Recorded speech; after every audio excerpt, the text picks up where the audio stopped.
Olá pessoal, que a graça e a paz do Senhor Jesus repouse sobre a vida de cada um de vocês.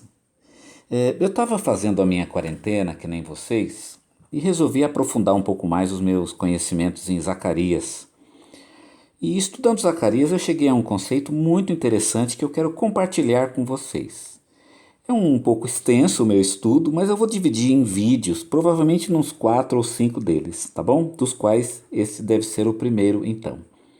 E quero que você me acompanhe nessa jornada a respeito do ciúme de Deus. Você já parou para se perguntar se Deus tem ciúmes ou por que Deus tem ciúmes da gente, não é?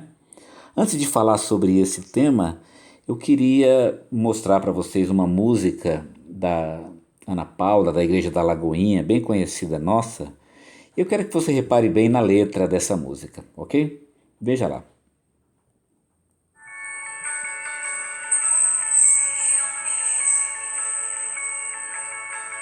O seu amor é como um furacão, eu me rendo ao vento de sua misericórdia. Não, de repente, não vejo mais minhas aflições, eu só vejo a glória. Percebo quão maravilhoso Ele é e o tanto que Ele me quer. Oh, Ele me amou. Oh, Ele me ama. Ele me amou.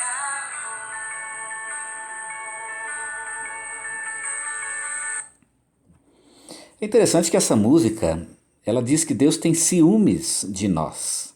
Você já parou para se perguntar se isso realmente é verdade? Deus tem ciúmes de nós? Você já teve ciúmes de alguma coisa ou de alguém? Pensa na sua experiência de ciúme. Foi bom você ter ciúme? Será que você acha que Deus tem ciúmes de você?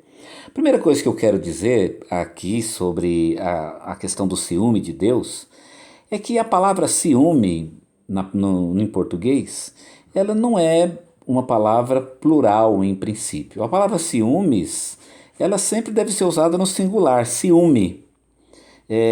Dificilmente você vai ter ciúmes de alguém, a não ser que você tenha vários tipos de ciúmes diferentes. Mas se você tem ciúmes por uma coisa ou uma pessoa, é mais correto dizer que você tem ciúme no singular. Mas o problema dessa música é que não é gramatical. O problema mais sério dessa música é o problema teológico. Será que Deus realmente tem ciúme de nós? Esse é o tema que eu quero abordar com você.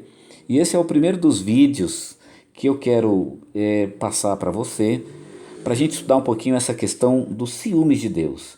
Vamos falar então sobre os ciúmes de Deus.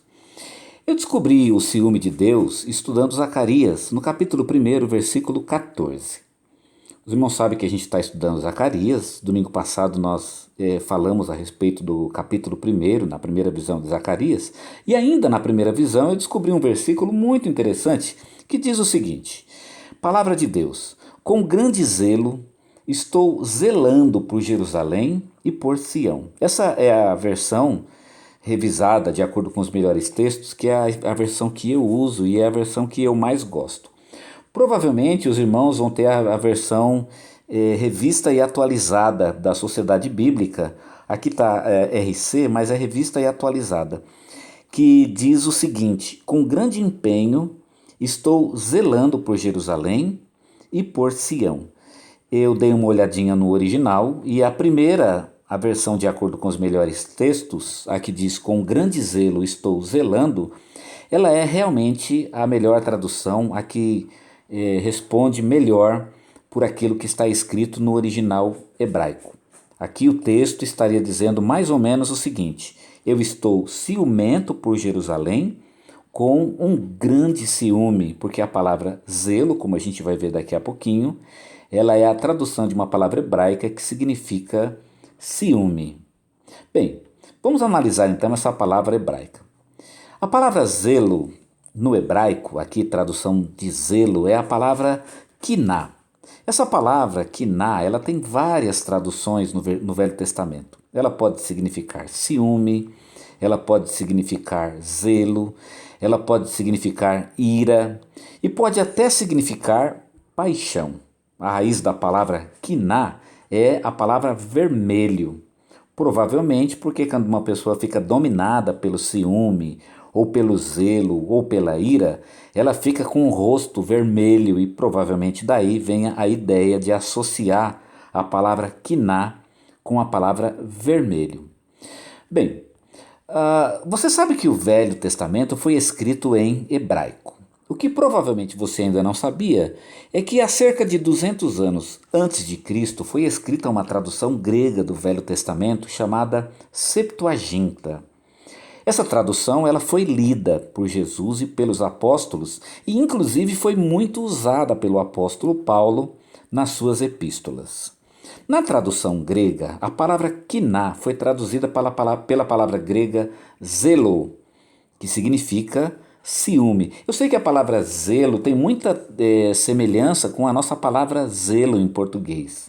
Mas originalmente a palavra zelo, ou melhor dizendo, o verbo zelo em grego, ele significa principalmente ciúme. Essa palavra zelo, ela é derivada da palavra zel, que significa ferver. E provavelmente não é difícil, né, de você entender por que zel significa ferver. É porque quando uma pessoa está tomada de ciúme, ela fica meio que fervendo nas suas emoções. E você pode inclusive comparar o quiná hebraico com o zelo grego. Quiná, como nós já falamos, significa vermelho e o zelo grego significa ferver.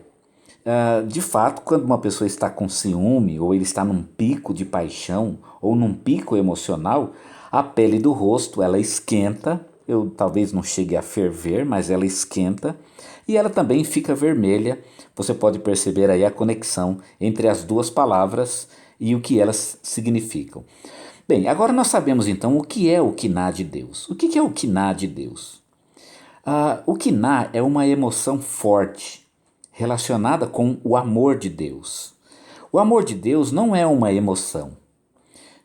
Assim como nós nunca deixamos de amar as pessoas que nós amamos, né? Você sempre ama as pessoas a quem você ama, seu pai, a sua mãe, os seus filhos, o seu cônjuge. Essas pessoas você ama 24 horas por dia durante toda a sua vida.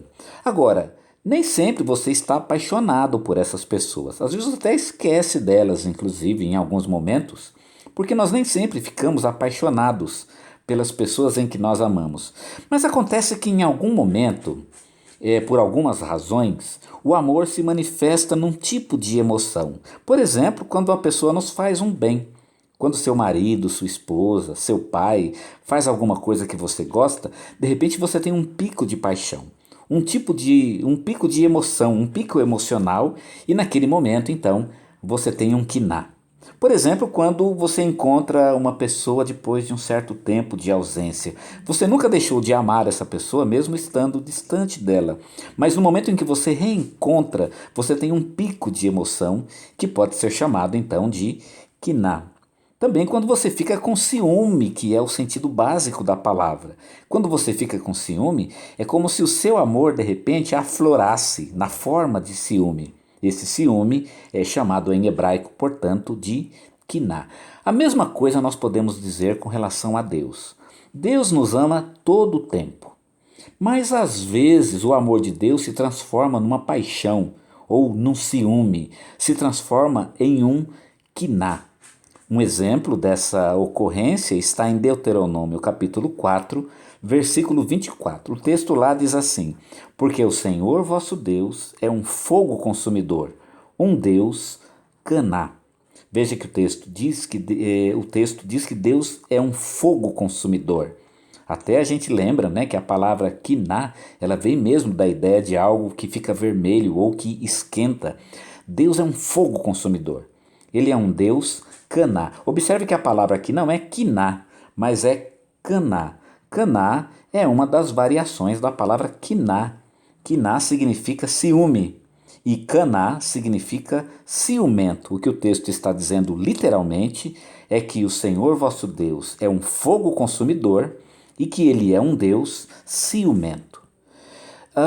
Deus é um Deus ciumento. Agora, antes de encerrarmos essa nossa palavra, eu queria mostrar para vocês por que a gente precisa estudar essa questão do quiná ou do ciúme de Deus. É porque essa palavra traz para nós algumas dificuldades teológicas. Ela tem alguns problemas teológicos. O primeiro deles é qual é a diferença entre o ciúme de Deus e o ciúme humano? Sim, porque você sabe o que significa ter ciúme. Como será que é para Deus ter ciúme? Qual é a relação ou a diferença entre o ciúme humano e o ciúme de Deus? Quais são as ações de Deus quando ele está tomado pelo ciúme? O que será que Deus faz quando ele é movido pelo quiná ou pelo ciúme? Será que o ciúme de Deus não estaria em contradição com a presciência de Deus? Ou, em outras palavras, por que Deus ficaria enciumado numa situação que ele já previu e que ele sabia que haveria de acontecer? Outra pergunta interessante é se Deus sempre é o mesmo, como é que ele pode ter movimentos internos na sua própria alma? Ou seja, será que o quiná de Deus não significaria um movimento na alma de Deus? E se há um movimento na alma de Deus, será que Deus tem movimentos? Porque em teologia nós aprendemos que Deus não se move, ele é sempre igual a si, ele é sempre o mesmo.